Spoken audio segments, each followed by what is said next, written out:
Profe, es que tengo entendido que pues a nuestros compañeros pues los que están ya en enfermería les había dado un refuerzo o una clase de electro muy buena. No sé pues, si de pronto nos dé para que nos la den nosotros también. Vamos para el lunes para el viernes, Freddy. El viernes en la mañana, cuando damos emergencia médica, vamos a darle fuertemente al electro este viernes. Listo, profe, gracias. Con todo gusto. Profe, ¿ya montaste las clases, los videos? He montado algunos. Ahorita cuando termine esta me pongo a montar varios que tengo. Tengo como 6 o 7 videos que montar. Entonces voy a montar incluida esta clase. Dale, entonces apenas puedas nos mandas el link. De una. Vamos entonces a hablar de trauma craneoencefálico con algunas cosas importantes, muchachos. Ya les había dicho que había una cosa que nos generaba bastante frustración, y lo que nos generaba bastante frustración era que la lesión cerebral traumática generaba complicaciones muy grandes, y esas complicaciones habitualmente podrían ser evitadas si la gente tuviera un poquito de entrenamiento. Pero a veces encontramos que más allá de esto, mucha gente termina teniendo lesiones de por vida porque no se hicieron las cosas correctas, porque no se tomaron buenas decisiones. Antes de hablar de la fisiopatología, les quiero recordar que nosotros vamos a definir siempre trauma de cráneo como cualquier compromiso funcional o estructural del sistema nervioso central, y en este caso, pues como la médula también hace parte del sistema nervioso central, nos vamos a ocupar de lo que ocurre cuando termina la médula, o sea, a partir del tallo, del puente y de toda la parte de la masa encefálica. Porque cuando se trata de problemas de la médula sería trauma raquimedular, y hoy no nos vamos a referir a esto. Recuerden siempre que cuando tenemos un traumatismo de cráneo, vamos a tener unas lesiones bien descritas. Hace mucho tiempo habían descrito como lesión primaria, lesión secundaria, lesión terciaria y lesión cuaternaria. No las vayan a confundir con las lesiones que ocurren con las explosiones, que hay hasta quinaria. Las lesiones cerebrales primarias, secundarias y terciarias son bien aceptadas, aunque la terciaria, pues, sobre muchos autores muy tesos, hay duda de que realmente se dé, porque es más una teorización a largo plazo. Pero de las que no queda duda es de la lesión cerebral primaria y la lesión cerebral secundaria. Mis muchachos, la lesión cerebral primaria es el daño que ocurre y sobre el que no se puede hacer nada, o sea, el daño estructural del tejido cerebral, que llamamos tejido de la glía o tejido glial o el tejido neuronal, que ocurre como consecuencia de un intercambio de energía. Es el daño que ocurre, por ejemplo, cuando una persona recibe un impacto por arma de fuego. Ahí no hay nada que hacer, ustedes no tienen nada que hacer cuando eso se daña, porque finalmente es una lesión estructural. Lo mismo ocurre cuando hay un hematoma, cuando hay un desgarro, cuando hay una lesión estructural. A eso se le denomina lesión cerebral primaria, y poco o nada se puede hacer.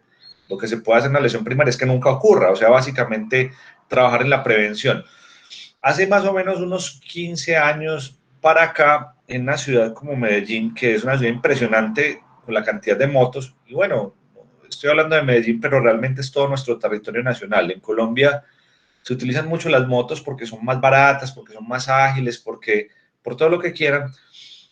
Hasta hace más o menos unos 15 años no existía regulaciones para la utilización de casco. De hecho, el casco era opcional, se lo ponía el que quisiera, y como era el que quisiera, pues no, nadie quería, porque finalmente la gente se sentía mucho más tranquila andando sin casco.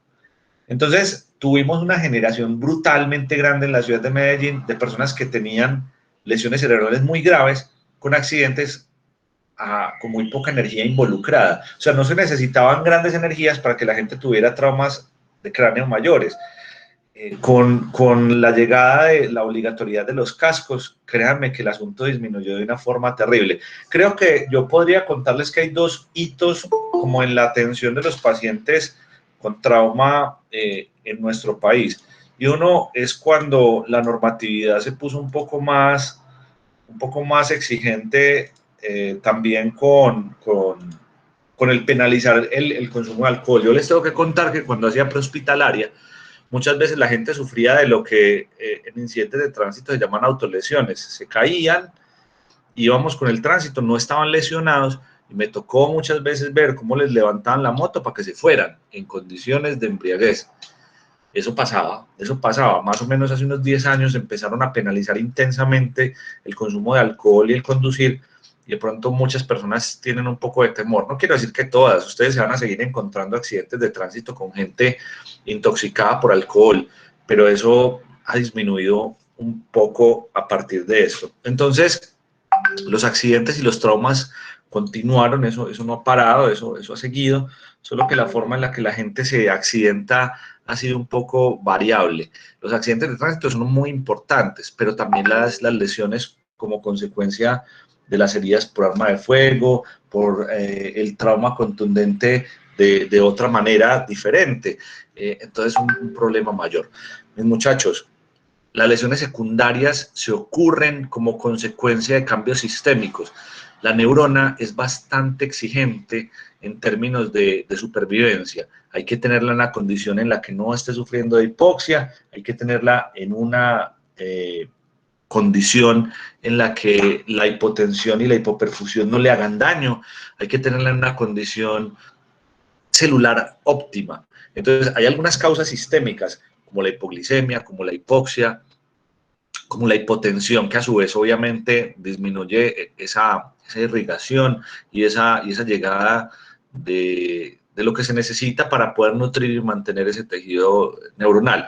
Pero también hay causas intracraneales. Cuando la presión endocraneana aumenta, también puede generar una lesión secundaria. Y hay causas focales, por ejemplo, como vasoconstricción local en algunas partes del cerebro y algunas lesiones difusas que pueden llegar a ocurrir.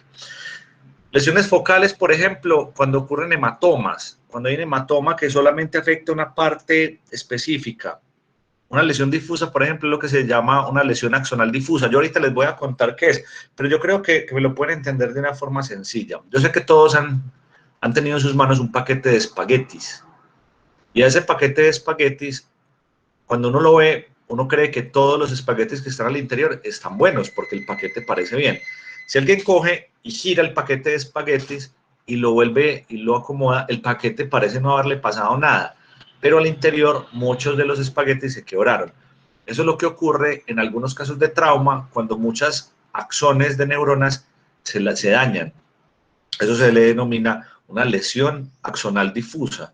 Es parecido al ejemplo del espagueti, y pasa con bastante frecuencia, que uno en la TAC no ve cosas muy graves y los pacientes continúan con deterioro neurológico importante. Vamos a hablar más adelante de la doctrina de Monroe-Kelly, que sirve para entender muchas cosas. La doctrina de Monroe-Kelly dice que uno dentro del cráneo tiene solamente 3 cosas en equilibrio. Uno tiene masa encefálica, tiene sangre y tiene líquido cefalorraquídeo. Y eso está dispuesto de forma equilibrada, a razón de 80% de masa encefálica, 10 de líquido cefalorraquídeo y 10 de sangre. Y que si alguno se expande, lo tendrá que hacer a expensas de los otros. Lo veremos. Por favor, recuerden esto es fundamental. Lo que estamos viendo ahí son las curvas de autorregulación. Para mantener en el cerebro una irrigación continua y que ella no disminuya, y con ella no disminuyan las condiciones, hay algunos factores importantes que tienen que ver. Lo que ven allí, por ejemplo, es lo que vemos como presión parcial de oxígeno o presión arterial de oxígeno, la presión arterial de CO2 y la presión arterial media. Yo sé que nosotros no podemos medir eso en prehospitalaria porque la presión parcial de los gases se mide en gases arteriales, pero yo sí sé que los pacientes que están desaturados son pacientes a los que se les cae la presión parcial de oxígeno, y son a los pacientes a los que se les cae o se les puede modificar la presión de CO2. Entonces, esto nos va a permitir entender muchas cosas. Lo que ustedes ven ahí como una franja de color gris, que se las quiero mostrar acá, son los rangos de autorregulación. Entonces, en términos generales, cuando la presión parcial de oxígeno está cayendo con una presión arterial de oxígeno de hasta 40, podemos mantener una oxigenación adecuada. Eso es un estado de hipoxia importante. Sin embargo, de forma habitual y de forma continua, sabemos que el estado de hipoxia va a generar daño al cerebro. Píllense esta, que es la presión arterial de CO2. Cuando tenemos cambios en el CO2, también tendremos cambios en qué tan dilatados o qué tan contraídos están los vasos cerebrales. Entonces, cuando un paciente empieza a hacer hipercapnia, y vamos a llamar hipercapnia por encima de 60, y eso lo podríamos mirar, por ejemplo, en un capnógrafo, entonces hay una dilatación muy importante y se pierde la regulación cerebral. Entonces la regulación cerebral se da con valores más o menos de 30 a 60 de CO2. Ahí hay regulación, pero por encima de ese valor o por debajo de ese valor no hay regulación. Y la presión arterial media también tiene una posibilidad importante de tener rangos de regulación. La presión arterial media sí requiere un poco más, una presión arterial media de al menos 65 para que sea ideal. Cuando la presión arterial media cae, no se puede mantener esto. Muchachos, el flujo sanguíneo cerebral que deberíamos garantizar sería un flujo sanguíneo cerebral que nosotros queremos mantener, y ese flujo sanguíneo cerebral está en ese rango de gris, un flujo sanguíneo cerebral que esté cercano a los 60 mililitros por cada 100 gramos de tejido por minuto. Cuando el valor es menor, no estamos perfundiendo bien el cerebro, y cuando el valor es mayor, obviamente vamos a aumentar la presión endocraniana. Entonces póngale cuidado. A medida que cae la presión arterial de CO2, obviamente cae el flujo sanguíneo cerebral, póngale cuidado. A medida que la presión arterial media se mantiene, pues obviamente uno quiere un rango más o menos adecuado de una presión arterial media que se va entre unos 60, 65 hasta 150. Ahí se mantiene el rango de autorregulación. Pero de ahí en adelante, de 150, se puede modificar, y aumentos de la presión arterial van a aumentar el flujo sanguíneo. Alejo, ¿y cuál es el problema de aumentar el flujo sanguíneo cerebral? Es que si vos metes más sangre, vas a tener más contenido en un lugar que no se puede expandir. La bóveda craneana no se puede expandir, ahí solamente cabe una cantidad fija de cerebro y una cantidad fija de sangre y una cantidad fija de líquido cefalorraquídeo. Entonces yo no le puedo meter más sangre. Por eso la vasodilatación que se genera como consecuencia de la hipercapnia y el aumento de la presión arterial, si bien es cierto son medidas desesperadas del cerebro cuando se está herniando, también son medidas que nos van a garantizar una muerte más próxima. Entonces, por eso uno tiene que entender estas medidas de autorregulación. Entonces, la pregunta sería, ¿cuál es el valor normal del flujo sanguíneo cerebral? Sería más o menos, como media, unos 60 mililitros por cada 100 gramos de tejido por minuto. Ese es el gasto sanguíneo cerebral, o eso es el consumo de oxígeno, o lo que llamamos el flujo sanguíneo cerebral, para que no quede duda. Lo que sabemos es que cuando el flujo sanguíneo cerebral cae, como consecuencia de la caída de la presión de perfusión cerebral, por debajo de 50, se pierde la conciencia. No podemos mantener la conciencia porque en ese caso los circuitos empiezan a desconectarse por falta de irrigación, y uno de los más sensibles o uno de los importantes es el que mantiene la conciencia, que se llama la reticular activante. El centro reticular activador o haz reticular activante necesita una presión arterial o una presión de perfusión mínima para poder garantizar la conciencia, y cuando la presión de perfusión cerebral cae y cae el flujo sanguíneo cerebral, la conciencia se va a ver afectada también. Entonces hay una cosa importante, un determinante de la autorregulación cerebral se llama presión arterial. Mis muchachos, esta es la razón que justifica por qué una persona que tiene TEC no se le puede administrar ninguna terapia de reanimación con líquido restrictiva. O sea, la hipotensión está prohibida en el TEC, y acá está la razón que lo fundamenta. La autorregulación es la clave que me puede demostrar eso. Si yo pongo al cerebro a estar en condiciones de hipoperfusión, también va a estar en condiciones muy inapropiadas de autorregulación. Hay que garantizar presión arterial para que el cerebro se pueda mantener. Espero me hayan entendido, porque quizás esto es uno de los temas más complicados. Quiero que recuerden solo dos cosas importantes. Ya saben que la hipoxemia en TEC es la recagada, pero quiero que se acuerden que el aumento del CO2 en el caso de la hipercapnia es muy malo, es muy deleterio, y que cambios de la presión arterial o presiones muy altas o presiones muy bajas también van en contra de la autorregulación. Esperen, yo quito este puntero para que podamos seguir avanzando. Los traumas de cráneo los hemos clasificado como traumas abiertos y como traumas y como traumas abiertos y como traumas cerrados. Los traumas abiertos y los traumas cerrados son comunes en nuestro país.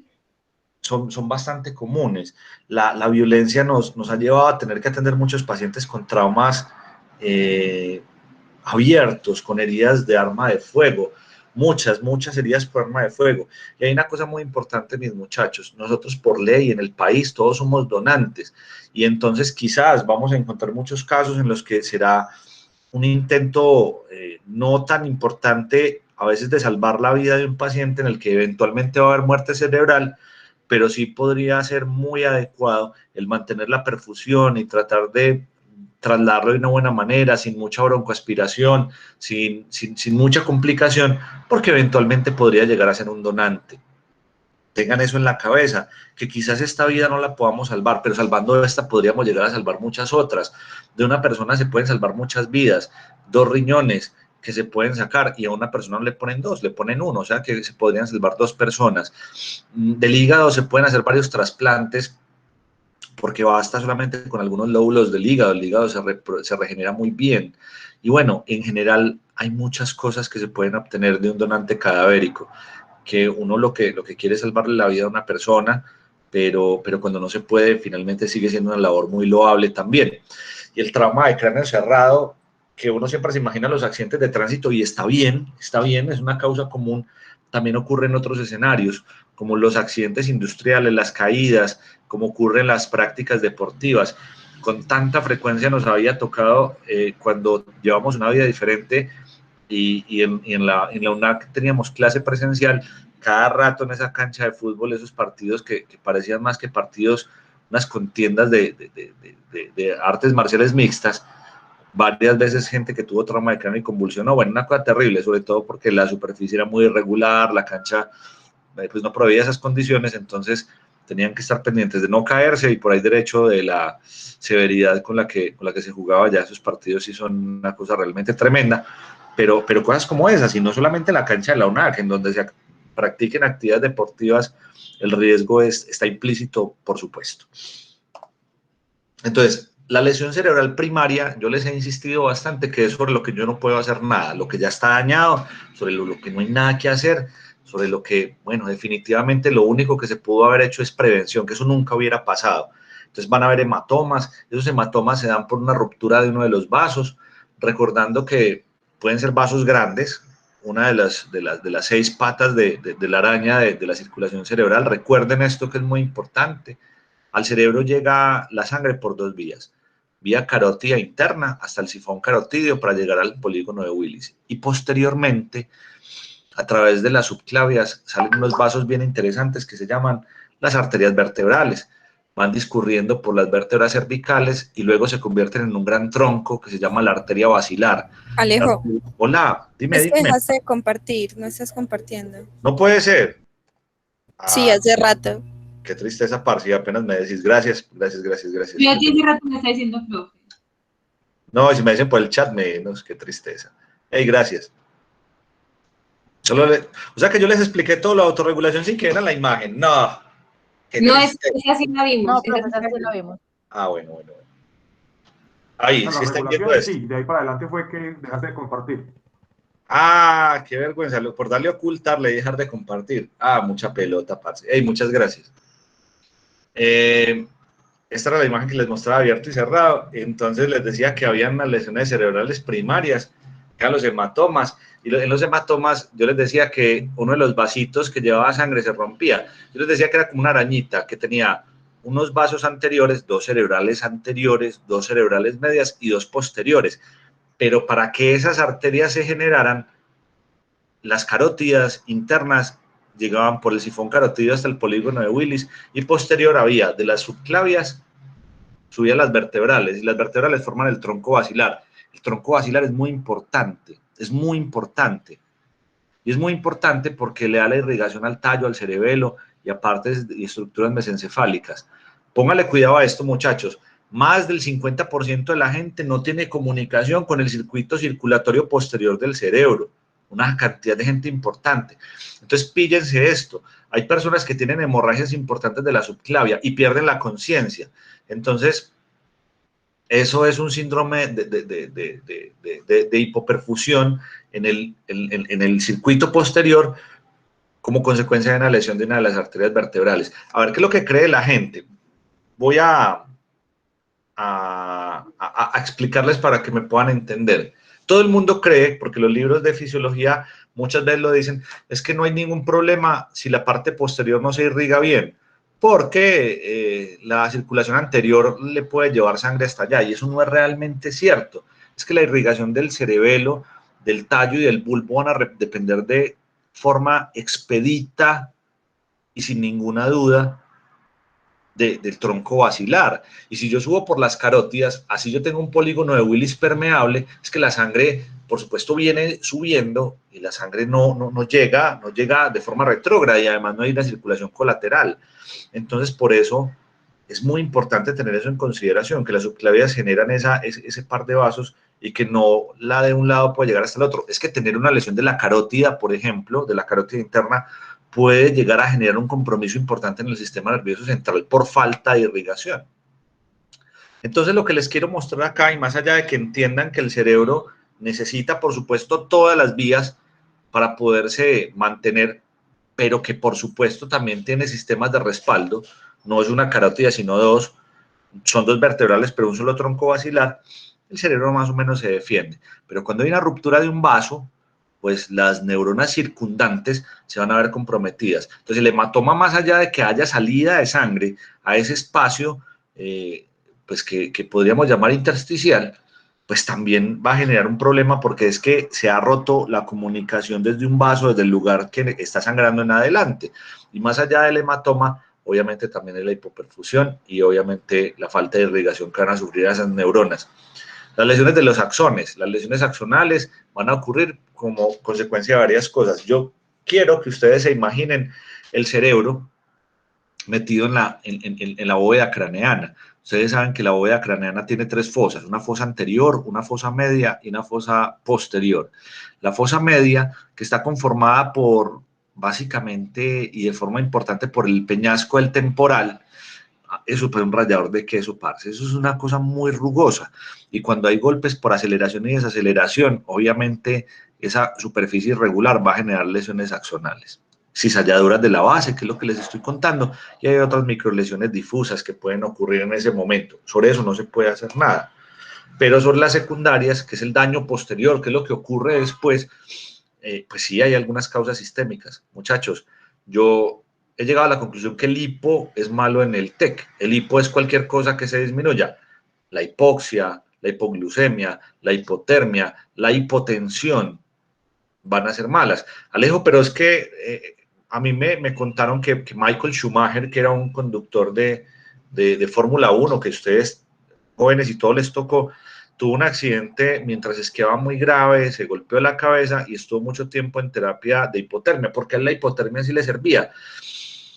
De forma inicial, la hipotermia no controlada aumenta el consumo de oxígeno en las células, pero cuando se hace de forma controlada y se hace con una buena perfusión y en vigilancia, para los estados posparo y en algunos casos de TEC podría ser útil, pero en prehospitalaria no los quiero hipotérmicos, no me sirven hipotérmicos. Los pacientes hipotérmicos sangran más, los pacientes hipotérmicos no coagulan bien, los pacientes hipotérmicos se infectan más, porque es que el sistema inmune es muy eficiente cuando está a una temperatura mayor. ¿O es que ustedes creen que solamente la temperatura en el cuerpo aumenta cuando hay una infección, solamente porque al aumentar la temperatura de 37 a 39 las bacterias no sobreviven? No es por eso, es porque el sistema enzimático que sirve como parte de nuestro sistema inmune, que se llama el sistema de complemento, es mucho más eficiente en una temperatura más alta. El complemento no es tan útil en el frío.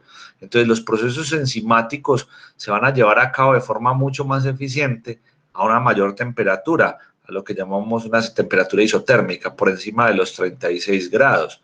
Entonces, ténganlo en consideración, nos va mejor estando normotérmicos. Muy bien, el aumento, la disminución de CO2 van a empeorar la lesión secundaria, la anemia o la hipovolemia, entendiendo que hay diferencias importantes. La hipovolemia es la disminución en el volumen circulante de todos los componentes sanguíneos, mientras que la anemia ocurre como una volemia normal, pero una disminución en la masa eritrocitaria o de glóbulos rojos. Alejo, entonces, ¿cuál es la diferencia? Parce, muy sencillo. Una persona puede vivir una vida estando anémico, sin estar hipovolémico. No tiene suficientes glóbulos rojos porque tiene alguna enfermedad, porque no tiene suficiente hierro, lo que nosotros llamamos una anemia cucharopénica, o sea que la pobre gente no tiene para comer y obviamente se necesita hierro y se necesita vitamina B12 y se necesitan precursores para formar glóbulos rojos, o porque tienen hemorragias importantes. Por ejemplo, las chicas a veces tienen periodos menstruales muy abundantes en los que se pierde una gran masa eritrocitaria y sangre también, pero no llega a ser mortal y al paso de los días con hidratación, con alimentación, el volumen se recupera. Dime, ¿alguien me iba a preguntar algo? No, profe, qué pena, se me prendió el micrófono. No hay lío. Entonces, esa es una diferencia importante. Entonces, si alguien tiene además anemia y tiene un TEC, pues no le va a ir tan bien porque obviamente no transporta también el oxígeno. Y si está hipovolémico, hipotenso, peor todavía, mucho peor. El aumento o la disminución de la glucosa. ¿Por qué? Si no hay glucosa disponible, por supuesto, la neurona tiene un problema enorme. Miren, en el resto del cuerpo, si no hay glucosa, el cuerpo dice, ¿qué se va a hacer? No hay ningún problema. Obtenemos glucosa de precursores que no sean carbohidratos. Eso se llama gluconeogénesis.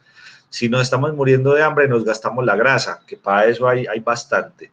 Y si la grasa no es una solución porque somos muy flacos, entonces nos quemamos las proteínas. No hay ningún problema, no nos morimos. Las neuronas no, las neuronas son muy fastidiosas, las neuronas no comen, no, glucosita puras exosas nomás, no comen nada más. La glucosa, las neuronas no participan en ese proceso de obtención de energía a través de otros mediadores, así que aunque el cerebro es una cosa maravillosa, en términos de supervivencia energética es bastante ineficiente.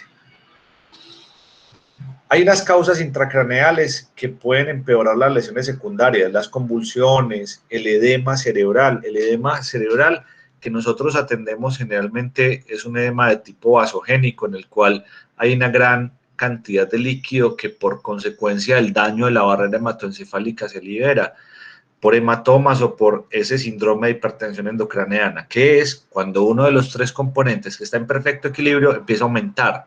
Y si aumenta, pues obviamente aumenta la presión al interior. No olviden el número mágico. El valor de la presión intracraneana normal siempre será menor de 20 y mucho menor. Y mientras más pequeños somos, el valor es mucho más pequeño. En los neonatos pueden ser valores menores de 5, en los niños menor de 10 y en general nosotros estamos menores de 12, incluso menores de 15. Estar cercanos a 20 es muy alto y por encima de 20 es hipertensión endocraneana. Muchachos, ustedes van a tener que atender muchas fracturas de cráneo. Póngale cuidado a este asunto que es importante. Muchos de los traumas de cráneo generan lo que se denominan hematomas epicraneanos o conocidos como hematomas subgaleales, que de forma coloquial la gente les dice chichones. Por favor, no se les vaya a ocurrir hablar en esos términos, mis muchachos. No lo vayan a hacer que eso se escucha muy mal. Un hematoma epicraneano, un hematoma subgaleal, es una colección de sangre que ocurre después o por debajo de esa galea aponeurótica y que no siempre está relacionado con severidad, pero sí tiene una particularidad, y es que en algunos casos, con algunas lesiones contundentes, a veces las fracturas están debajo del hematoma y no son fáciles de palpar. Entonces, por eso, al final de la clase vamos a aprender quiénes merecen una tomografía y quiénes no, porque hay algunas fracturas que no van a palpar. Las fracturas en el cráneo pueden ser fracturas simples lineales, que no se van a desplazar. Las fracturas de base de cráneo, que son las que van a ver a continuación, los signos que ya bien ustedes conocen y que vamos a hablar. Esas fracturas deprimidas, muchachos, esas fracturas deprimidas pueden estar ocultas por un hematoma subgaleal y uno no se va a poner a estriparlo a ver si eso se hunde. No, uno no hace eso porque además es doloroso. Y una fractura abierta, y las fracturas abiertas pues son evidentes, tienen salida de masa encefálica, de líquido cefalorraquídeo, eso es fácil de reconocerlo, pero obviamente tienen muy mal pronóstico. Las fracturas de base de cráneo tienen signos. Los signos no son patognomónicos. ¿Cómo hace Alejo?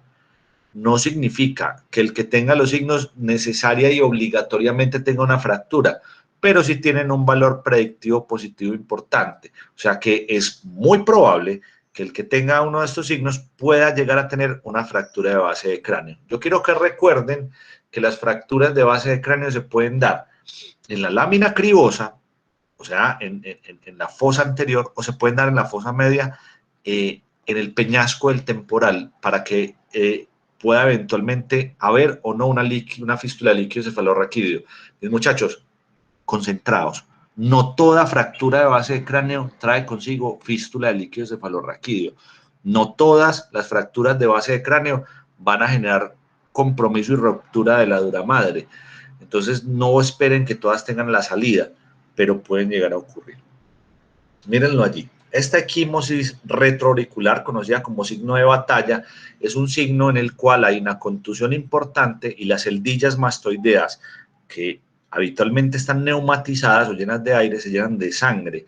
Esto puede ocurrir de acuerdo a la severidad, pero todo el mundo le dice a uno, profe, ¿y cuánto tiempo se demora? Eso es un signo tardío, eso no aparece rápido.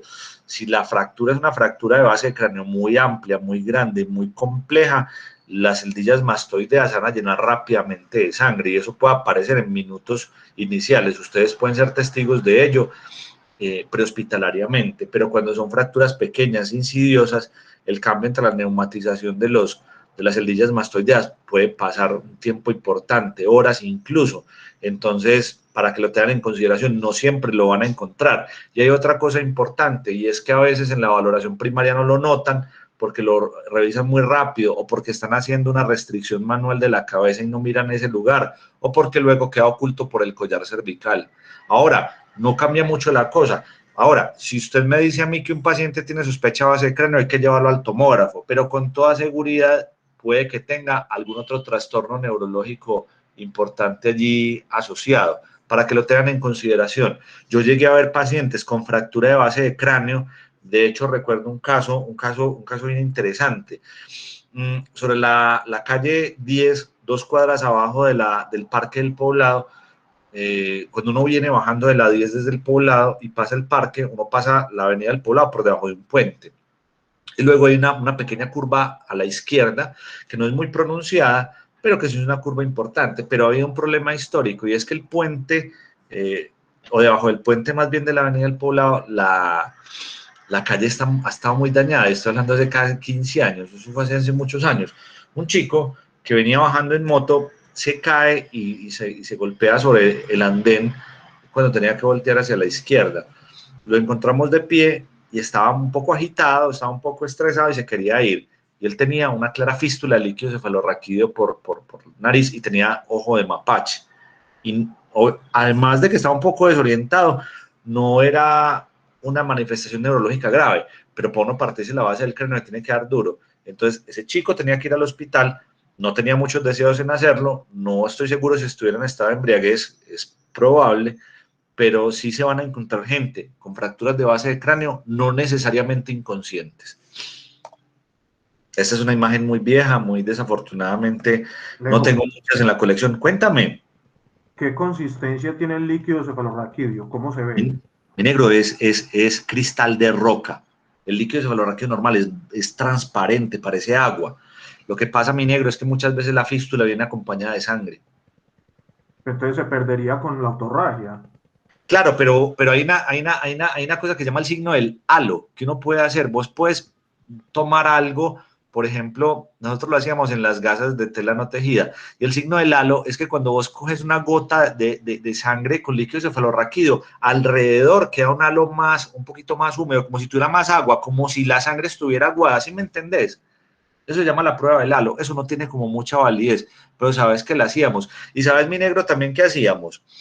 Cogíamos de esa muestra de sangre que a veces queda en el conducto auditivo y le tomamos una glucometría y la comparamos con una glucometría periférica, y generalmente era menor. ¿Por qué? Porque estaba disminuida la cantidad. El líquido cefalorraquídeo tiene menos glucosa que la sangre periférica, un 20, 30% menos. Entonces, en general,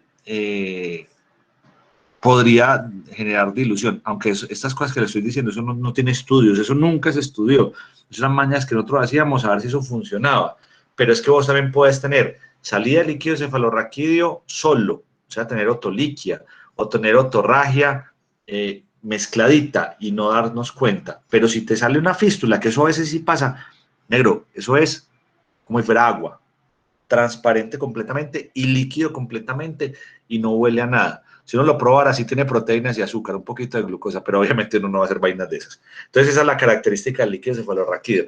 Lo que les decía es que la imagen es muy vieja, pero alcanza a demostrar esa equimosis retroauricular o signo de batalla o de Barrow. Esta sí ya seguramente lleva mucho tiempo en un paciente, o que está muerto, está muy pálido, o lleva ya varios días y está muy anémico, pero así se alcanza a notar. El ojo de mapache. El ojo de mapache puede tener o no edema periorbital. Esta es la característica, aunque el ojo de mapache agudo suele tener edema palpebral, que va a hacer que la evaluación neurológica sea difícil, porque la apertura ocular puede no llegar a ser espontánea. Me gusta más así, esto es lo que se ve. Entonces, alerta de spoiler, mis muchachos, qué error ver en esta imagen, mis muchachos, por Dios, aquí qué pasó que nunca debió haber pasado.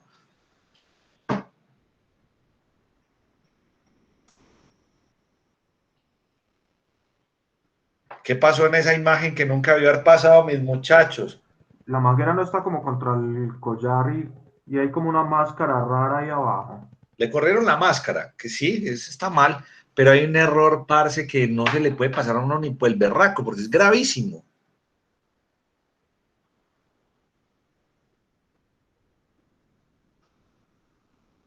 Mis muchachos, que si uno tiene una fractura de base de cráneo no le puedes meter nada por la nariz, porque raro, nada raro que esa sonda se haya seguido, en vez de ser nasogástrica, que nasoventricular, que se la metas al cerebro. Porque precisamente por eso hay epíxtasis, por eso es que hay una fístula, porque si vos te seguís por el techo de la cavidad nasal, ahí precisamente es donde está la lámina cribosa. La lámina cribosa es atravesada por los filetes nasales y permiten la olfacción, permiten que podamos oler. Y eso fue lo que se fracturó, o sea que si vos continúas con una sonda por ahí, puedes generar una fístula. Por eso, aunque en el PHTLS no dice explícitamente que las cánulas nasofaringeas estén contraindicadas, pues yo discutía mucho con el doctor de la edición en inglés, con Paceman, y yo le decía, Andrew, no se le puede dar a la gente la oportunidad de pensar en que si se debe o no se debe. Taxativamente no se puede, no le meta nada a nadie por la nariz si tenés sospecha de fractura de base de cráneo, porque pueden ocurrir cosas muy graves. Píllense esta también, un edema bipalpebral que puede hacer difícil la evaluación en algún momento de la apertura ocular y de las características. Esto ocurre por la misma razón, y es que cuando hay una fractura de la base de cráneo hay generalmente ruptura de vasos que generan estos hematomas importantes. Muy bien, muchachos, ¿qué es la hipertensión intracraneal? El síndrome de hipertensión endocraneana es precisamente obedeciendo a eso que se llama la doctrina de Monro-Kelly, el aumento de la presión endocraneana cuando uno de los componentes o varios de ellos aumentan de volumen. Entonces, el edema cerebral aumenta la masa. Cuando hay un hematoma, se está generando un nuevo espacio, un nuevo compartimento, porque si bien es cierto, tenemos una cantidad de sangre, ella está en el espacio intravascular, no generando un hematoma que crece.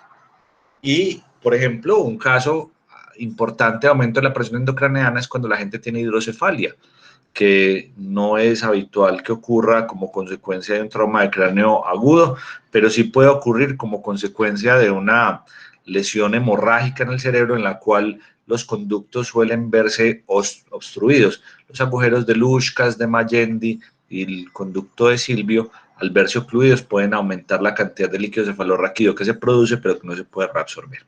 Entonces recuerden que el cráneo es una estructura rígida, eso es similar a una caja fuerte, y lo que entra solamente puede entrar por las carótidas y por, como les había dicho yo anteriormente, por el tronco basilar.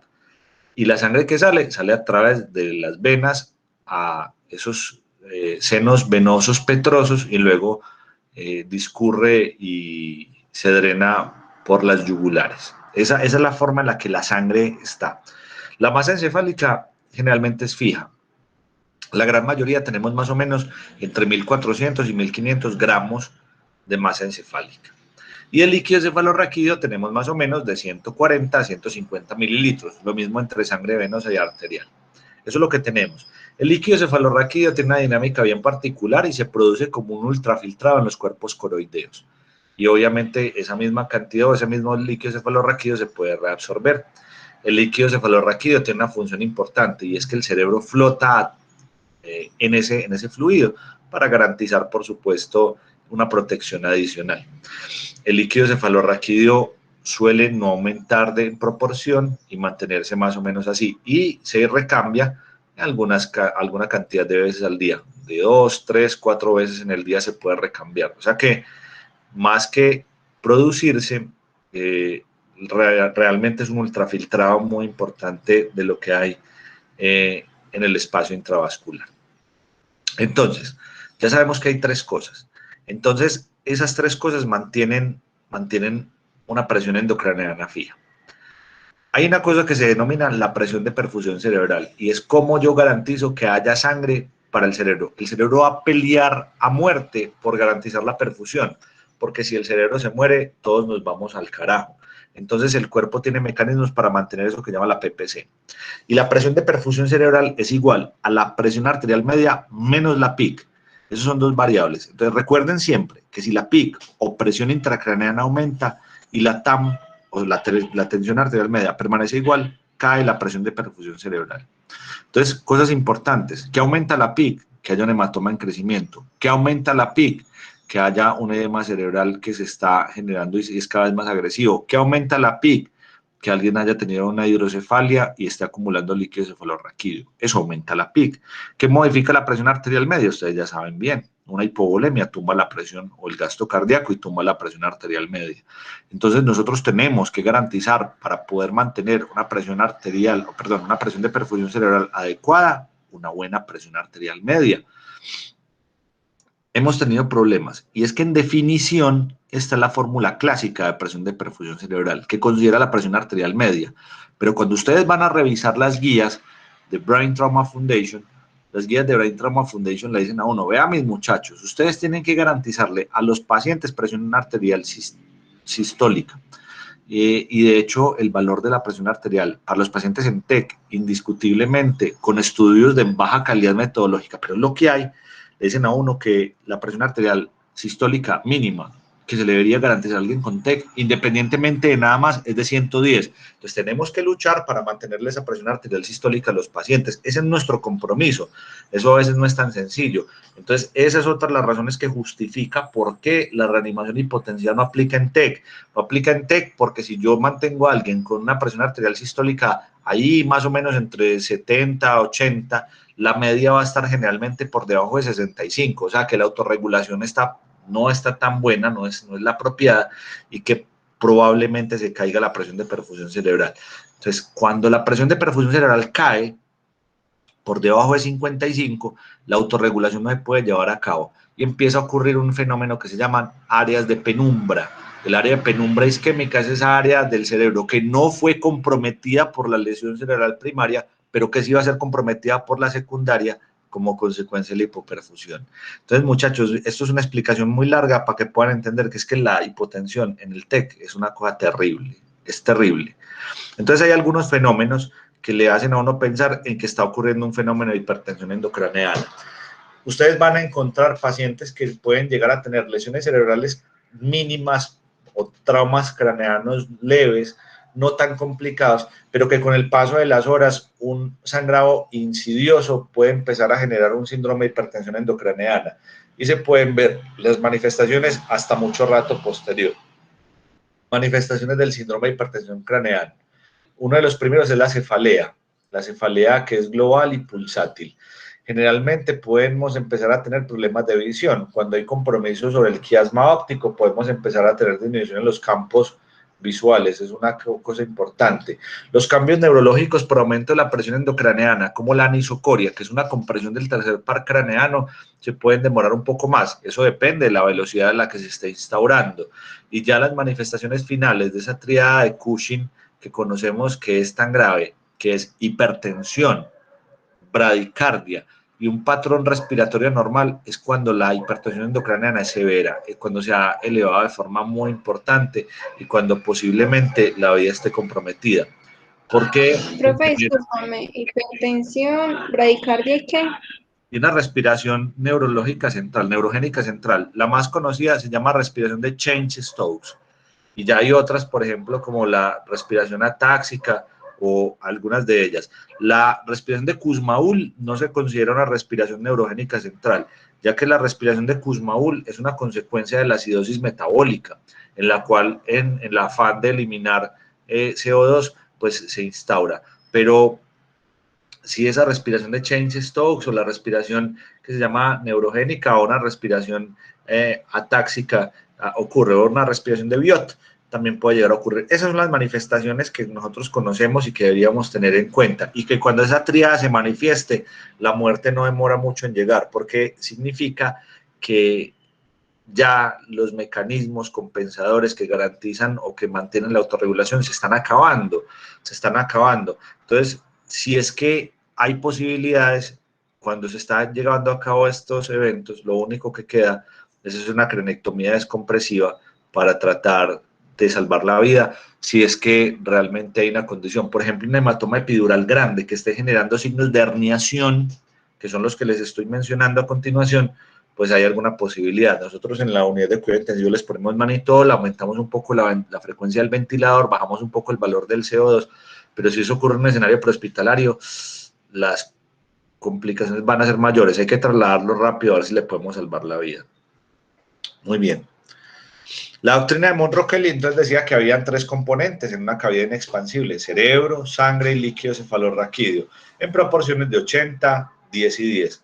Y si alguno aumenta, tendrá que hacerlo a expensas de los otros. ¿Cómo así? Si yo aumento de tamaño, pues voy a tener que sacar el otro. Entonces, si yo meto sangre, entonces, ¿qué va a pasar? Que el cerebro va a tratar de herniarse o salirse por el agujero magno. Además, eso no se puede, no se debe. Entonces, póngale cuidado. La primera forma en la que podemos hacer algo de compensación ante el aumento, ya sea del cerebro en el caso de edema o de un hematoma, es que corremos el líquido cefalorraquídeo hacia la cisterna magna. Lo que pasa es que la cisterna magna no nos cabe todo el líquido cefalorraquídeo, tiene una capacidad limitada de compensación. No podemos compensar de manera tan amplia, no lo podemos hacer de una forma tan eficiente. Por eso, cualquier aumento va a ser muy grave. Entonces, es lo primero. Luego, a continuación, cuando no se puede continuar generando esa compensación, lo que pueden ocurrir son herniaciones. Entonces, vamos a tener una tarea que ustedes me van a conversar o qué es lo que podemos hacer o qué es lo que va a ocurrir el próximo, puede ser el viernes. Ustedes me van a decir cuáles son las características clínicas de los tipos de herniación. Hay una herniación que se llama hernia subfalcina, hay otra que se llama calcarina, hay otra que se llama transtentorial y hay otra que se llama amigdalina. No las tienen que apuntar, usted busca en Google tipos de hernia cerebral y ahí le van a aparecer todas.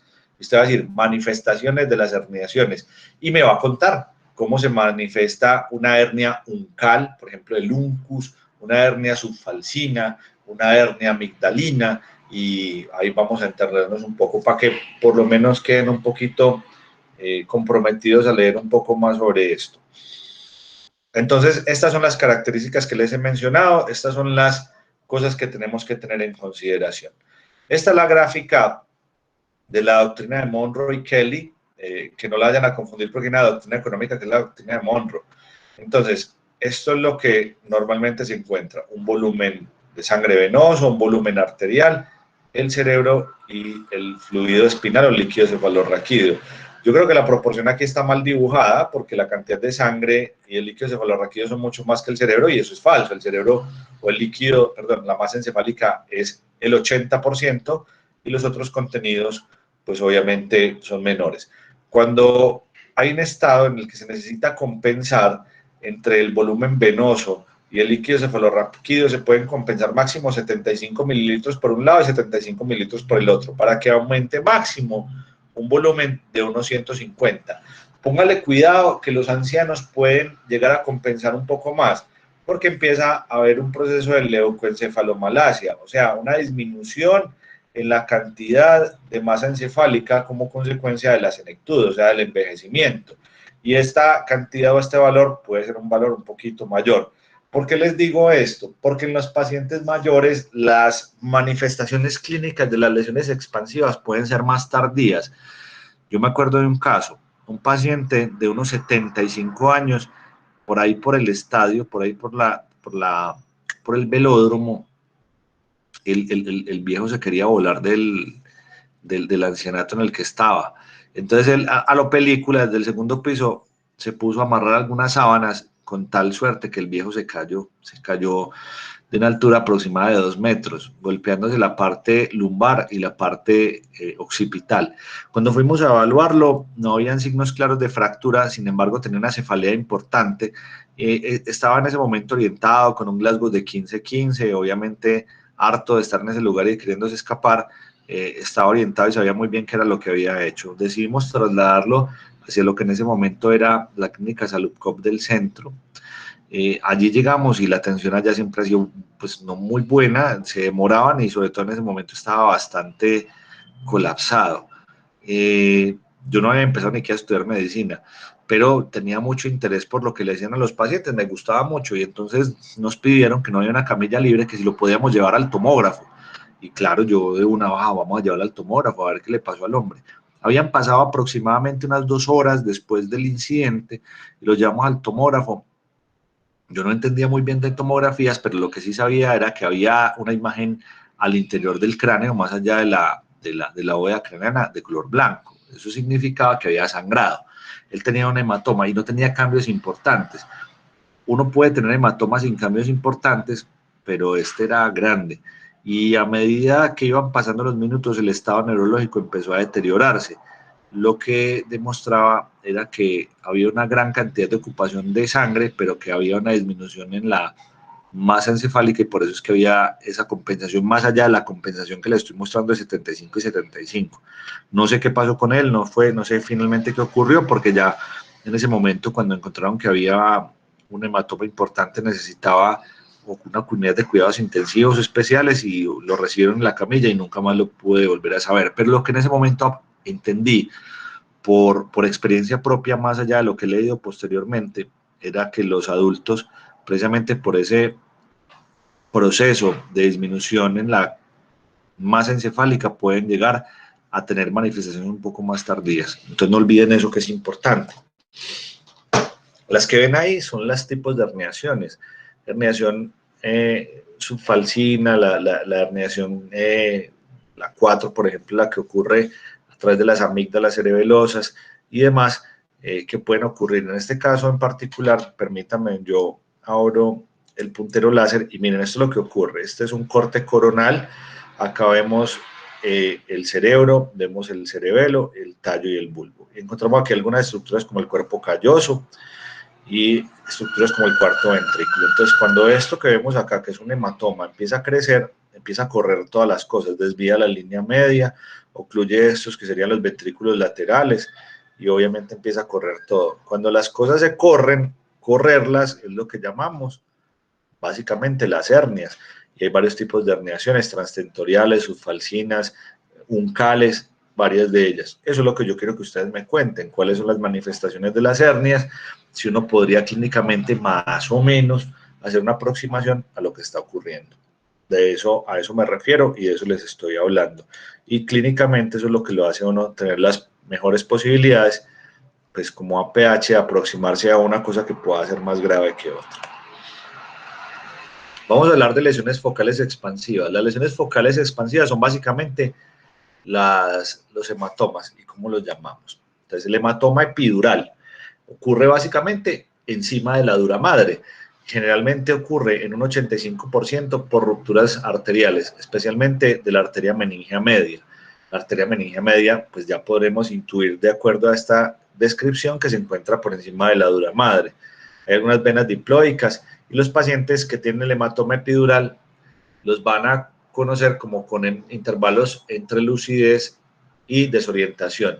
Entonces, eso es un signo importante que ocurre solamente en el 27% de los casos o 3 de cada 10 pacientes que tienen hematoma epidural. ¿Qué significa? Significa que los pacientes pueden estar muy bien y cuando menos piensan tienen periodos de desorientación y luego vuelven y están orientados de nuevo. A eso se les denomina intervalos de lucidez. Muchas de las fracturas muchos de los hematomas epidurales están asociados a fracturas en el sitio. Hasta un 80% de fracturas importantes pueden generar un hematoma epidural. Y se ve de esta manera. Entonces, de nuevo, el cuero cabelludo, la galia poneurótica, y eso se llama el cráneo. El cráneo tiene las características, la tabla craneal tiene, de acuerdo al hueso, tiene características importantes de resistencia, porque uno encuentra un periósteo importante, luego un poco de hueso esponjoso y luego de nuevo periósteo. Pero hay lugares en los que a veces no es tan grueso. Y lo que ocurre es que va a haber una gran acumulación de sangre. Esta acumulación de sangre lo que puede llegar a hacer es precisamente lo que les digo, correr las estructuras y generar ese cambio o esa herniación que puede comprometer la vida. La tomografía tiene esta forma, tiene una forma para que la recuerden muy bien como una forma de empanada, es una forma bicóncava y esta en particular es inmensa porque desvía de forma importante la línea media, porque ocluye los ventrículos laterales y porque generalmente alrededor hay también edema cerebral. Esta imagen o esta tomografía no es de tan buena calidad, pero en otras quizás les pueda demostrar que alrededor hay un poco de edema. Quizás acá el edema es un poco más occipital y se puede ver por cambios en esa tomografía. Por debajo de la dura madre son los hematomas subdurales, que se dan en el 30% de los traumatismos craneoencefálicos severos. Son hematomas generalmente de los plejos venosos, tienen un alto efecto de masa, una altísima mortalidad y se han catalogado como agudos, subagudos y crónicos. Y tienen una forma bien particular porque parecen una banana, tienen forma de banana. Generalmente no son biconvexos. Entonces, esa es la característica, tiene efecto de masa muy importante, crecen muy rápido y obviamente pueden generar problemas muy graves. Así se alcanza a notar, esto es un corte de una imagen con hematoma subdural inmenso, muy grande, con un gran efecto de masa, con gran desplazamiento de esta línea media, que se alcanza a observar acá. Todas las estructuras se empiezan a correr y obviamente esto que ven acá, que es el septo pelúcido, debería estar al lado de la línea media, entonces el compromiso es bastante importante. Y hay una cosa que pueden observar, a este lado vemos que las circunvoluciones son bien amplias, pero si lo logramos ver acá, las circunvoluciones están cerradas por el efecto de compresión, pero también por el edema que encontramos en toda esta región cercana.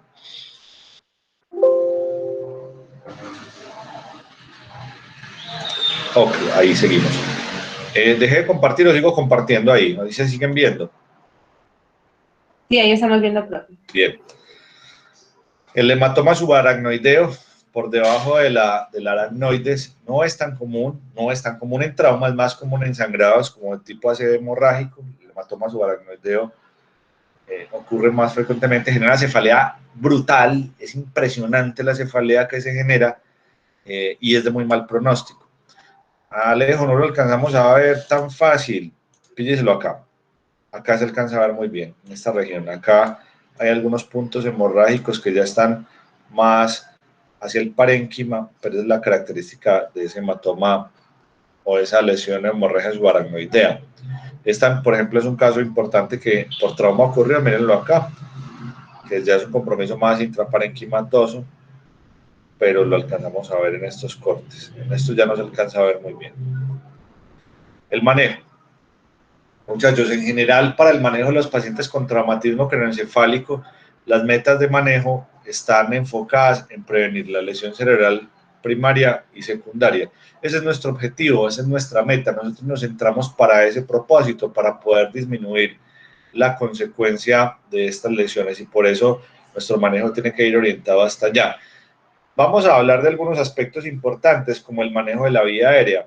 Por supuesto, los pacientes que tienen compromisos neurológicos amplios, podemos llegar a tener con ellos necesidad de manejar la vía aérea porque cuando ocurre que existe un deterioro importante de la conciencia, en el momento en el que se van a tener los pacientes, se tiene que manejar la vía aérea precisamente por eso, porque la falta de defensa de la vía aérea puede facilitar la broncoaspiración y obviamente infecciones asociadas que no son buenas. Y por supuesto puede aparecer hipoxia. La hipoxemia en cualquier caso siempre se considera que es un problema grave y que este problema grave pues puede aumentar la mortalidad. Entonces, por eso es importante prevenir la hipoxia. El soporte ventilatorio. Evitar la hipoxia y administrar oxígeno suplementario para mantener una saturación de al menos 95%. Mantener una presión de CO2 normal. Entonces, hay que asistir las ventilaciones para evitar la hiperventilación. Si hay capnografía, que sería maravilloso mantenerla entre 30 y 35. 35 es un valor adecuado, 30 ya es muy bajo. Entonces, pensar en capnografía es difícil, pero pensar en el manejo de la vía aérea también tiene sus implicaciones. La primera de las implicaciones, si nosotros queremos manejar la vía aérea avanzada en un paciente con trauma de cráneo, deberíamos considerar el uso de medicamentos. La mayoría de los medicamentos pueden generar hipotensión. Entonces, por ejemplo, el midazolam es muy hipotensor y la hipotensión va a ser un problema muy grave. Entonces, pensar en inductores que no generen hipotensión. ¿Cuáles son? Entonces, de manera importante, medicamentos que nos gustan. El etomidato es una muy buena idea. Lo que pasa es que no está tan disponible en los medios prehospitalarios. Los relajantes no suelen ser hipotensores. El fentanil sí puede ser un poco hipotensor. Entonces, hay que tener esas apreciaciones. ¿Se pueden utilizar mascarillas laríngeas? Se podrían. No es una tan mala idea, pero el gol estándar en el manejo de la vía aérea definitivamente es la colocación de un tubo endotraqueal. Eso es lo que deberíamos tener en consideración. De la vía aérea, ¿qué más es importante? Muchachos, la manipulación de la vía aérea en los pacientes que no están bien sedados podría generar aumento de la presión endocraneana. ¿A qué me refiero? Un caso importante que ocurre como consecuencia del TEC y de la hipoxia es algo que se llama el trismus. El trismus es una contracción de los músculos que están en la vía aérea, y cuando uno tiene afán de tratar de despejar la vía aérea, el trismus pues puede ser un factor importante para yo no tener la posibilidad de asegurar esa vía aérea de manera parcial. Entonces, abrir la vía aérea, tratar de abrirla, de despejarla a la fuerza, puede ser un factor determinante para que se empeore o aumente la presión endocraneana. Entonces, por esa razón precisamente, hay que tratar de administrar oxígeno, mejorar la oxigenación antes de hacer maniobras que empeoren la vía aérea. De hecho, voy a dejar de compartir la pantalla para mostrarles elementos prehospitalarios que ya no se utilizan. De hecho, lo voy a hacer acá, en esta misma. Voy a dejar una diapositiva más para poderles mostrar algo que se usaba antes y que ya no lo utilizamos precisamente por el riesgo que supone el aumento de la presión endocraneana. Denme un minuto, que eso está fácil de encontrar en internet. Denme un segundo, yo les muestro cómo se llamaban esos dispositivos.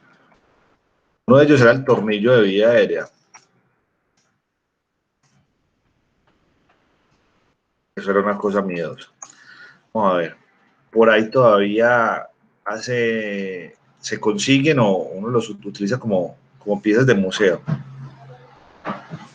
Véalo, por acá está.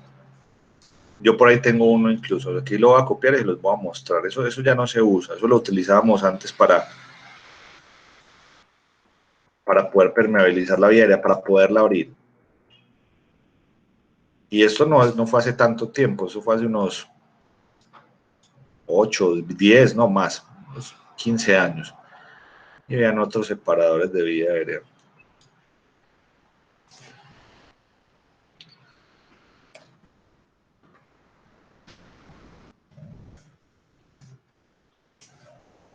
A ver si lo encuentro. No, los bloqueadores de mordida ya no los conseguimos. Ya eso no aparece. Eso parecía un bajalenguas, pero esos ya no se consiguen de manera sencilla.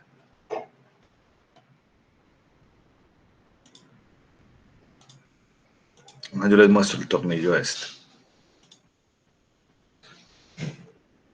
Entonces imagínense que la gente hacía trismus, que la gente tenía la vía aérea ocluida y se utilizaba este tornillo y se ponía entre los incisivos y se empezaba a tratar de abrir, y obviamente pues no lograba abrir la vía aérea. Eso parecía una idea muy, muy adecuada, abrir la vía aérea para despejarla, claro, sin duda, pero no estamos entendiendo que lo que ocurría era hipoxia, y la hipoxemia era la que estaba generando el trismus, y que básicamente se necesitaba aspirar secreciones, que se necesitaba permeabilizar la vía aérea, administrar oxígeno. Entonces, por eso la vía nasofaringea es una buena opción, siempre y cuando no haya una fractura de base de cráneo. La administración de oxígeno termina siendo una buena idea, y por eso vale la pena arrancar con alguien que tiene una lesión cerebral grave con la administración de oxígeno por una máscara, no reinhalación, y si luego puedo bajarme lo haré, pero en general uno piensa más en el aseguramiento de la vía aérea.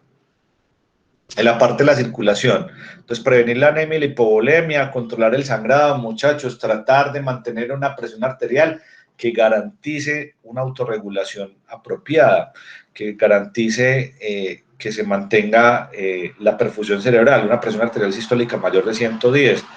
Ahí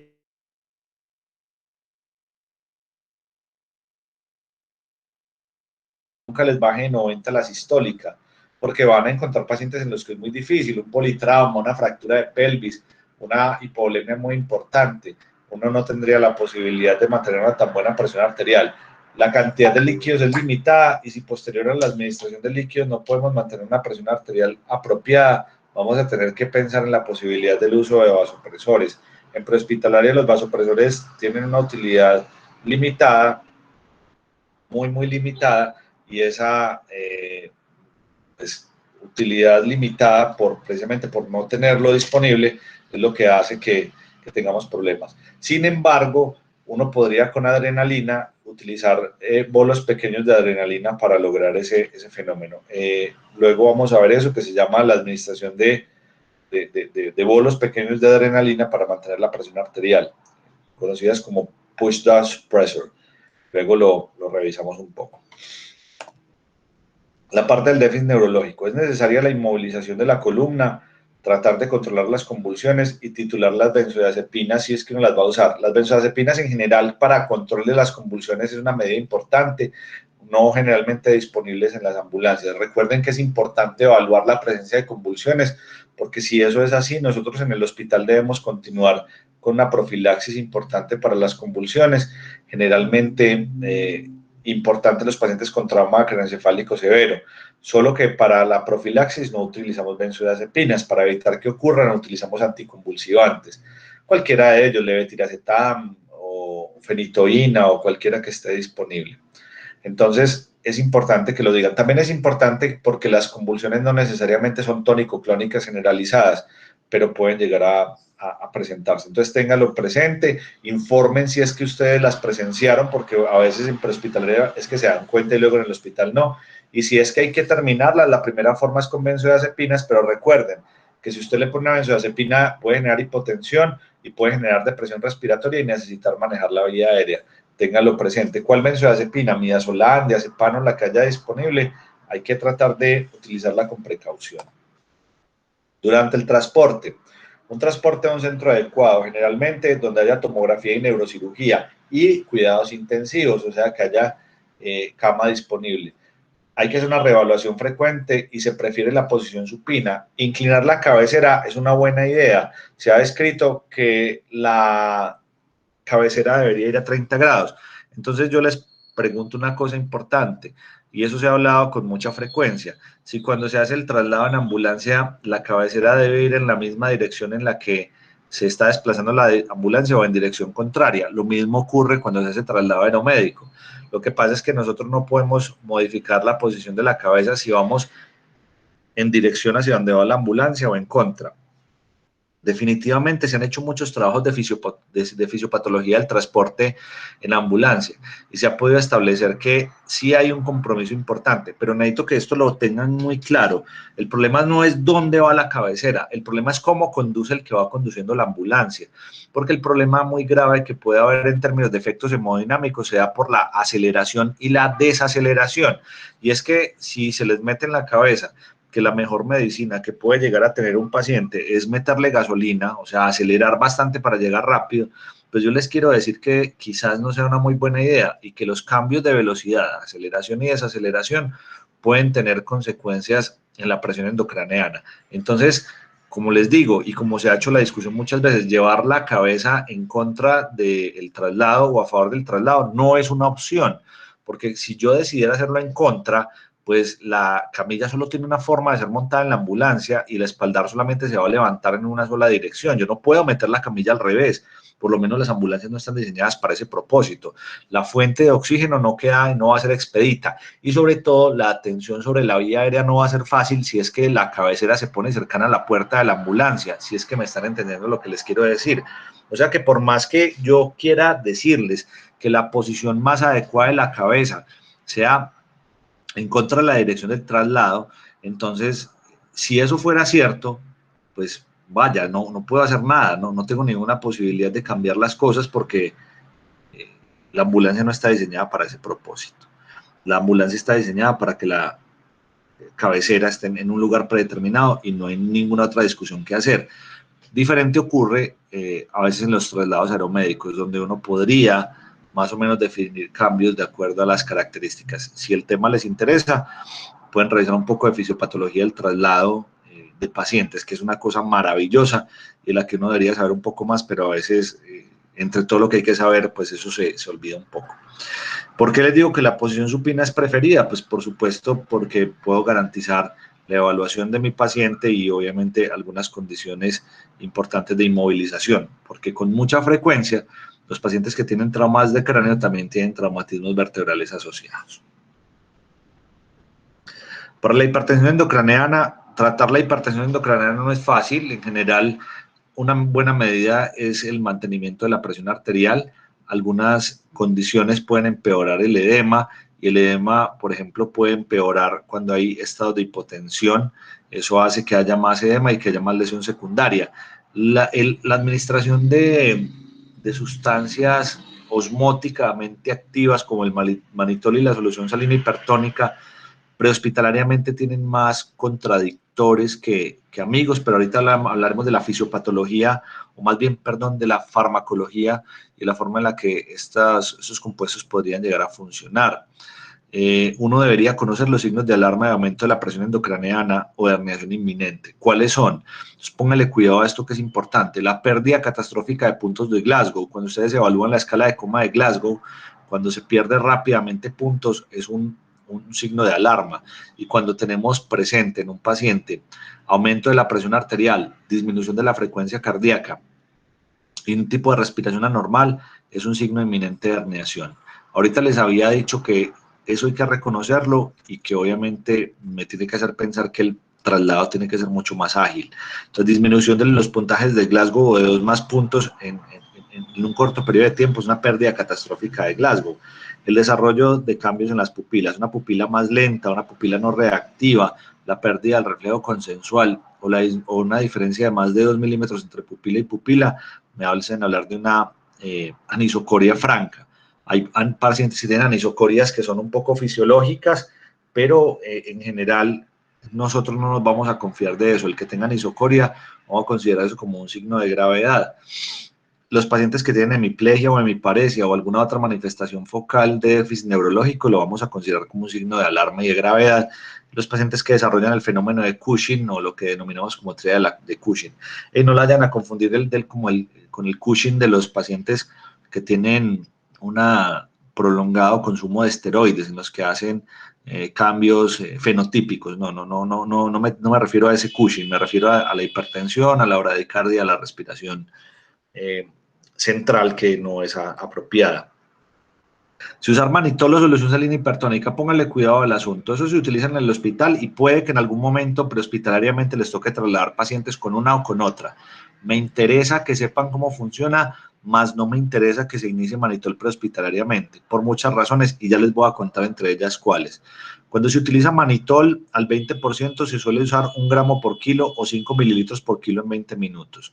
Entonces, habitualmente se utiliza más o menos entre 200 y 350 o 400 mililitros de manitol. Las bolsas de manitol vienen de 500 mililitros, en el mismo empaque en el que vienen las bolsas de solución salina. De hecho, el reborde del manitol es rosado. Cuando se utiliza las bolsitas del laboratorio de acá de Medellín, de Corpaul, que la solución salina tiene un rebordecito verde, que el lactato de Ringer gris, la dextrosa 5 rojo, la dextrosa 10, la dextrosa 10 es amarillo y esta es el manitol es rosadita. Entonces, como para reconocerla. Versus la solución salina, que se puede poner solución salina hipertónica al 7.5, una dosis o de 250 cc o de 2 mililitros por kilo en 20 minutos. ¿Con cuál efecto? ¿Qué es lo que se quiere? Ya sea con manitol o con solución salina hipertónica, que son sustancias osmóticamente activas, lo que se espera es que tras la administración, lo que se haga es traer agua del espacio intersticial para tratar de disminuir el edema. Parece en la práctica una muy buena idea, pues si tiene edema le pongo algo para que disminuya el edema. En la práctica parece bien. Lo que pasa es que los pacientes que están hipovolémicos y chocados, la administración de manitol suele generar también lesión renal. La solución salina es una muy buena idea para mejorar la presión arterial y de hecho yo les contaba que muchos pacientes eran reanimados con soluciones hipertónicas y que la razón que lo justificaba es que reanimábamos al paciente con el líquido que había en el intersticio, utilizando menores cantidades de líquido libre, pero con un costo muy importante y es la administración de una gran cantidad de cloro. La solución salina hipertónica tiene mucho cloro y tiene mucho sodio, entonces se pueden generar hipernatremias y se puede generar o empeorar una acidosis hiperclorémica. Entonces, como se dan cuenta, aunque la idea biológicamente es plausible, ¿qué significa? Que parece que funciona, pues no está libre de tener consecuencias importantes. Y es por esta razón que nosotros nos reservamos poner esto en el hospital, porque si se empezara en un escenario prehospitalario, alguien podría administrar una dosis de solución hipertónica a un paciente que quizás no la requiera. Entonces la toma de decisiones termina siendo muy útil, más incluso cuando se tiene ya una tomografía. El manitol viene de esta manera, entonces el manitol viene el 20% y el mecanismo de acción. El mecanismo de acción es un efecto inmediato que se denomina reológico. El efecto reológico del manitol es que hay una expansión de plasma. ¿Por qué hay una expansión de plasma? Porque hay un efecto osmótico en el cual empieza a aumentar la cantidad de agua al espacio intravascular. Hay una reducción del hematocrito por un efecto que se llama hemodilución o disminución de la viscosidad. Aumenta la deformabilidad del eritrocito. Eso es una ventaja porque puede llegar a pasar por espacios más reducidos y mejorar la oxigenación y mejora el flujo cerebral y la entrega de oxígeno. Genera algo de vasoconstricción pasiva. O sea que en términos generales hay efectos favorables, eso es indudable, por eso se ha utilizado toda la vida y por eso es que sabemos que en algún caso los pacientes se benefician. ¿Aumenta la presión arterial media? Sí. ¿Aumenta la entrega de oxígeno? Sí. Y reduce la PIC también. O sea que esas cosas son ciertas, pero con una utilidad limitada. Efectos adversos. Entonces, inicialmente puede haber algo de hipervolemia y si hay un sangrado importante, el sangrado podría empeorar, porque si aumenta la presión hidrostática, por supuesto, el sangrado aumenta. La eliminación es urinaria y si obviamente no hay una buena perfusión, el riesgo es de una lesión renal, pero tiene un problema enorme y es que abre la barrera hematoencefálica. La apertura de la barrera hematoencefálica va a permitir también el paso de otras sustancias que la barrera hematoencefálica en otras condiciones no permite el paso. Les voy a dar un ejemplo para que me puedan entender a qué me refiero. Los niños más pequeños no tienen una barrera hematoencefálica desarrollada. Nosotros como adultos sí. Entonces, si nosotros, por ejemplo, si usted tiene un niño, y estoy hablando de un niño de menos de 3 años o de 2 años, donde la barrera hematoencefálica todavía le falta un poquitico por formarse, o incluso si tiene menos de 1 año es mejor el ejemplo, y tiene dolor abdominal, tiene un dolor abdominal terrible, ¿cuál sería el problema si le damos iosina o buscapina? Entonces vamos a la farmacología y vamos a tratar de recordar que la iosina es una molécula que se llama butilbromuro de iosina. La iosina sola como tal es un componente muy similar a la escopolamina. De hecho, en otros países o en otras latitudes, utilizan escopolamina porque la escopolamina es un relajador del músculo, del músculo liso visceral y obviamente muy útil para disminuir el dolor abdominal. Pero la misma molécula tiene características pues obviamente estupefacientes y que pueden generar cambios en el sistema nervioso central. Entonces, de forma brillante, los farmacólogos a la molécula de iosina le ponen una molécula enorme que se llama butilbromuro. Entonces, esa molécula butilbromuro pegada a la iosina hace que no pueda atravesar la barrera hematoencefálica. Y por esa razón, en los adultos no tenemos cambios en el sistema nervioso como consecuencia de la administración de la iosina, más allá de su efecto parasimpático lítico. O sea, la iosina genera sequedad en la mucosa y genera midriasis, precisamente por bloquear el parasimpático, pero no genera cambios comportamentales. Si se le diéramos a un niño que no tiene una barrera hematoencefálica pues indemne o desarrollada, podría llegar a tener cambios importantes e incluso convulsionar. Pues la administración de manitol podría abrir la barrera hematoencefálica y sustancias que habitualmente no lo atraviesan podrían atravesarlo y podría generar también cambios importantes. Entonces tengan esas consideraciones importantes del manitol, que no todo lo que parece muy bueno lo es. Para hacer soluciones salinas hipertónicas, la solución salina hipertónica o al 7.2% no suele estar disponible de manera comercial. ¿Qué significa? Que no contamos con ella, no está disponible y nos toca que en los hospitales la hagan. Me parece que sería una irresponsabilidad muy grande tratar de hacer la solución hipertónica en un escenario prehospitalario, pues en vista de que implica destapar ampollas, una cantidad de ampollas apropiadas y una cantidad de líquido apropiado. Y obviamente no solemos contar con tiempo. Entonces, de forma comercial, no tenemos solución salina hipertónica. La fabricamos de esta manera: 15 ampollas de solución salina y 150 cc de solución salina al 0.9. ¿Por qué les estoy enseñando esto? Porque en algún momento de la vida usted puede estar trabajando en atención prehospitalaria, por ejemplo, en una concesión vial. Usted se va por una concesión vial y está bien lejos. Llevas un paciente con TEC, llegas a un hospital de pueblo, por ejemplo. Vamos a hacer un caso. Ustedes están trabajando en una concesión vial por allá por el Magdalena Medio, y en una de esas vías grandes, y toca un accidente de tránsito y llegan con un paciente con un trauma de cráneo severo, y entonces llegan y dicen: ese paciente necesita manitol porque lo tenemos que trasladar urgentemente porque se está herniando, porque tiene un TEC del berraco. Y resulta que dicen: no hay manitol. Ay, parce, no hay manitol, pailas. Entonces uno dice: ¿se puede hacer una hipertónica? Sí, ¿cómo es que se hace? Vea, se los juro, todavía en la unidad de cuidado intensivo que ponemos tanto, cada rato se le olvida uno: ¡ay, parce, cómo es que la fórmula! Búscala. Nada, esto es 15-150, 15-150, 15-150, 15 ampollas 150, y uno le puede dar solo 2 dosis de estas, una dosis de estas, y se la repetís por ahí a las 6 horas y listo, y ya. Eso podría llegar a salvarle la vida a alguien, podría generar efectos que vamos a ver a continuación. Entonces no se les olvide que este dato termina siendo útil. La solución salina hipertónica tiene un efecto reológico, tiene un efecto importante en la vasorregulación, puede mejorar el edema, tiene un efecto inmunológico que genera disminución en la activación neutrofílica, tiene un efecto excitotóxico importante. Básicamente, la solución salina hipertónica parece ser bastante útil en disminuir la presión intracraneana y en disminuir, en algún caso, esos efectos, pero también puede incrementar la perfusión cerebral, y eso es una cosa que queremos nosotros sin ninguna duda en el paciente con TEC.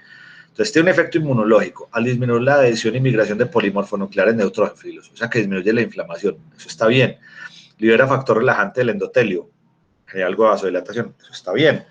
Pero tiene algunas cosas que hay que tener en cuenta: restablecer la dirección del cotransportador sodio-glutamato. Eso ocurre cuando los circuitos neuronales excitatorios empiezan a fallar, se empieza a generar edema, y obviamente los cotransportadores de glutamato, que es el neurotransmisor más importante, empiezan a fallar y eso empieza a generar lesión cerebral. Pues esto puede tener ese efecto adecuado. Estimular la salida de calcio intracelular por intercambiador de sodio-calcio estará bien. Aumentar la presión arterial media, que es lo mismo que el manitol, nos conviene. Aumentar la entrega de oxígeno nos conviene, y disminuir la PIC nos conviene. O sea que también funciona bien, pero también tiene efectos adversos. ¿Cuáles son? Los aumentos en la cantidad de sodio a corto plazo puede generar un fenómeno que se llama mielinólisis pontina. Esa mielinólisis pontina, pues obviamente sería muy grave, y es cuando el sodio cambia de manera repentina muy rápidamente. Por eso estamos limitados en dosis pequeñas y solamente un par de dosis y ya. Igualmente puede generar hipertensión de rebote, precisamente por el paso rápido de la cantidad de líquido del espacio intersticial al espacio intravascular. Puede generar insuficiencia renal aguda, puede generar edema pulmonar en pacientes con patologías cardíacas, en pacientes que no tengan capacidad de manejar volumen y de manejar esa cantidad de volumen que va a estar en el espacio intravascular como consecuencia. Y puede generar coagulopatía, una coagulopatía dilucional. Entonces, tiene efectos adversos, pero que definitivamente pues, tenemos que conocer lo bueno y conocer lo malo. Entonces, de que no hay duda, que las dos bajan la presión intracraneal, que eso es una cosa que se quiere. Hay unas ventajas teóricas, que es el coeficiente de refracción, el tiempo que duran las soluciones en el espacio intravascular. La solución hipertónica tiene una mayor duración en el espacio intravascular. La diuresis osmótica es una cosa importante y es aumentar el espacio intravascular y perder un poco de líquido por vía diuresis. El restablecimiento de las cargas de membrana es también una medida importante y la adhesión e inmigración leucocitaria es importante. Estoy hablando específicamente de la solución salina hipertónica. Entonces, las conclusiones, que el efecto reológico y el efecto osmótico lo hacen las dos, que las dos son efectivas y que son una medida para bajar la PIC, pero no para controlarla. Entonces, la recomendación es la administración de oxígeno, mantener la presión arterial, administrar solución salina hipertónica o mannitol y los pacientes que lo requieran llevarlo a cirugía. Alejo, si eso es tan útil, ¿por qué no lo ponemos en prehospitalaria? Porque a veces en la atención prehospitalaria hay pacientes que no tienen traumatismos tan graves, que no son bien evaluados, que no tienen alguna otra cosa, que están hipovolémicos, que tienen alguna otra cosa a la que responde la alteración del estado de conciencia y terminan embutiéndole mannitol a quien no lo requiere o solución salina hipertónica, que como vieron no es fácil de hacer, no está disponible y terminamos teniendo problemas mayores. Esa es la razón. Si ustedes me dicen, en un sistema prehospitalario organizado podría haber mannitol, yo creo que sí, pero por ahora y dadas las condiciones no es tan fácil, no es un asunto tan sencillo. En resumen, entonces, la evaluación neurológica y la historia son claves en el reconocimiento del trauma de cráneo. El shock es un hallazgo tardío en los pacientes con TEC.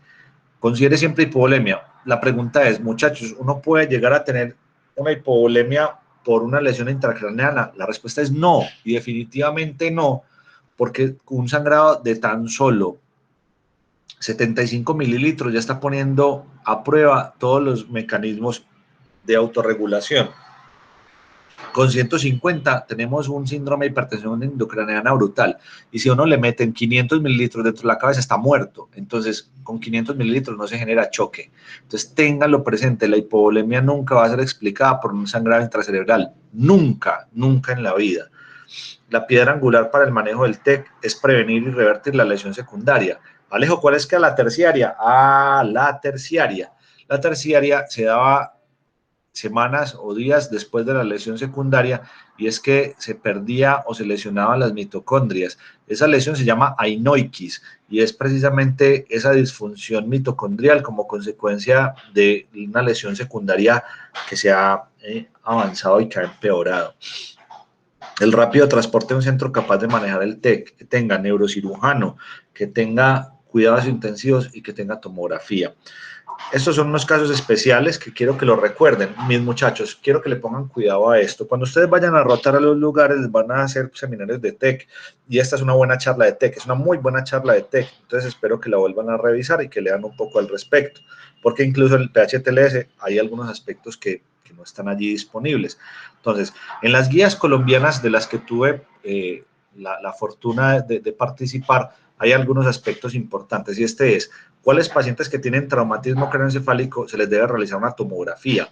Esto significa que si alguno de los que ustedes tienen acá tiene un trauma de cráneo, así sea leve, así tenga un Glasgow de 13, de 14 o de 15, lo deberían llevar a un lugar donde haya tomografía. Es inadmisible que alguno de estos pacientes o alguna de estas manifestaciones sea llevadas a un centro menor. Entonces ustedes van a tener un problema importante, y es que los pacientes a veces van a tener no tan malos Glasgow, no tan malos, y entonces en los hospitales grandes les van a decir, ¿usted para qué me trae aquí borrachos? Y en los hospitales pequeños creen que todo se les va a complicar. Entonces, si un paciente tiene un traumatismo de cráneo, y vamos a decir que tiene un Glasgow de 13, de 14 o de 15, o sea que nos lo ponen como un traumatismo craneoencefálico leve, entonces, si este tiene una fractura de cráneo de cualquier tipo, ya sea clínica o radiológica, Alejo, ¿cómo así que radiológica? Sí, puede que le hayan tomado una radiografía y no un TAC, pero si es clínica, ese paciente necesita una tomografía.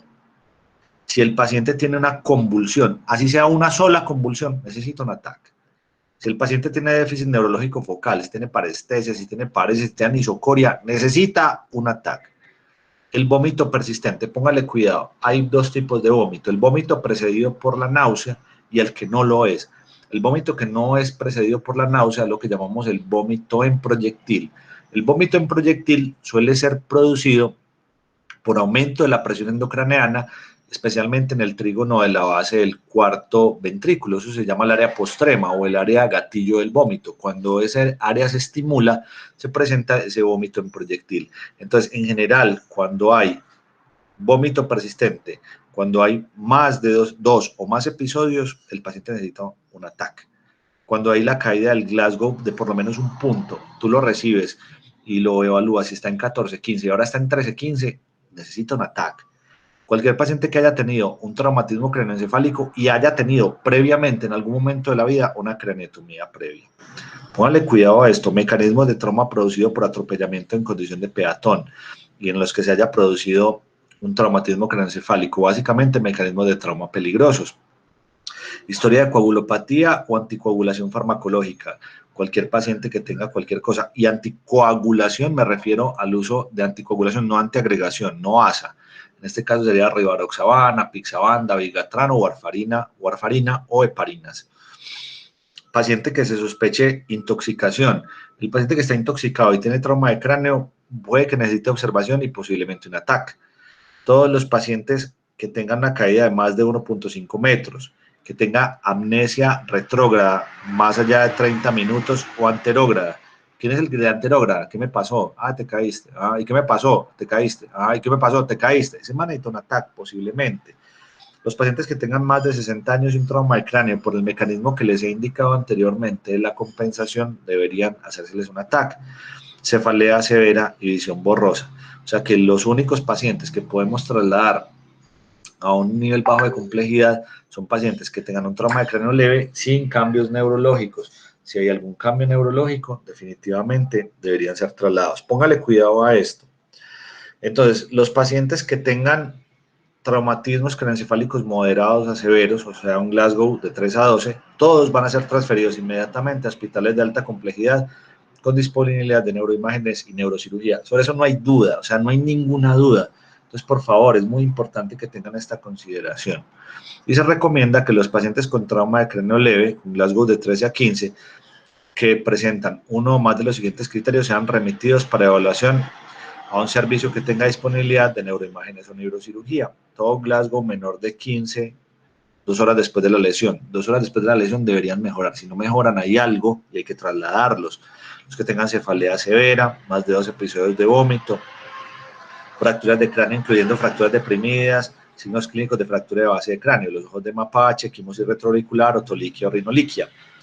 Los que tienen más de 60 años, los que tienen visión borrosa o diplopía, los que convulsionan, tienen déficit neurológico focal, craneotomía previa, caídas de 1 o de más de 1.5 metros, amnesia retrógrada mayor de 30 minutos y sospecha de intoxicación por alcohol o sustancias psicoactivas. Recuerden que se recomienda que los pacientes con TEC leve y que se encuentran en tratamiento activo con anticoagulación o coagulopatías activas o que están en embarazo sean transferidos a centros de servicio de neurocirugía y que tengan la posibilidad de neuroimágenes.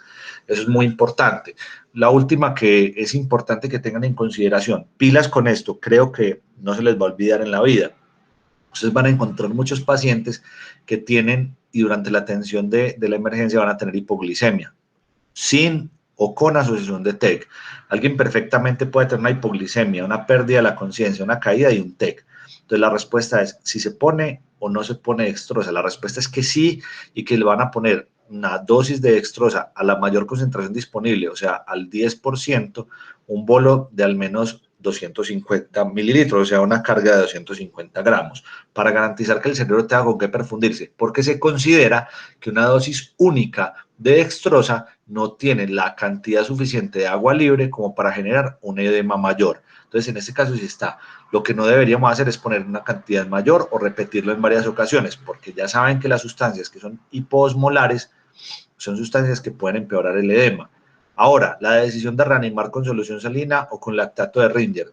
Muy desafortunadamente, durante la historia, yo había sido un enemigo de la reanimación con lactato de Ringer en los pacientes con TEC. Y de hecho, como ya yo llevo casi 20 años enseñando, entonces a mis muchachos, a los que yo les enseñé primero, yo les enseñaba a no poner lactato de Ringer. Quizás los que ya nunca se volvieron a encontrar conmigo, que nunca volvieron a estudiar, que nunca volvieron a ver clase, siguen pensando que el lactato de Ringer es un enemigo en el TEC. Pero hoy en día sabemos que no hay diferencias sustanciales y que se puede utilizar de forma segura lactato de Ringer y solución salina, que porque aunque el lactato de Ringer es levemente hipotónico, quizás no tenga un impacto tan grave en la atención de los pacientes con TEC. Yo creo que eso es lo más grande de TEC. No sé qué preguntas puedan llegar a tener, qué inquietudes, qué comentarios, qué sugerencias. Cuéntenme, mis muchachos. Profe, ¿cuáles son las ampollas para hacer la solución de imperfecta? No te entendí. ¿Cuáles son las que? Las ampollas, pues, ¿qué nombre? Ah, bueno, eso se llama natrol, o se llama cloruro de sodio en ampollas. El cloruro de sodio no viene, el punto no viene puro, o sea, no está diluido, es puro, son 20.000 equivalentes de cloruro de sodio por cada ampollita de 10 mililitros. Yo también tenía otra pregunta. ¿El signo de ojo de mapache es un signo tardío o se ve de uno? Ustedes lo van a ver rápido, eso se ve muy, muy rápido, muy, muy rápido. La mayoría de los casos, ustedes cuando llegan a la escena ya lo tienen. Y de hecho se van a embalar para evaluar el Glasgow porque la apertura ocular es muy difícil en ese caso. Entonces lo van a encontrar, les va a tocar verlo con mucha facilidad.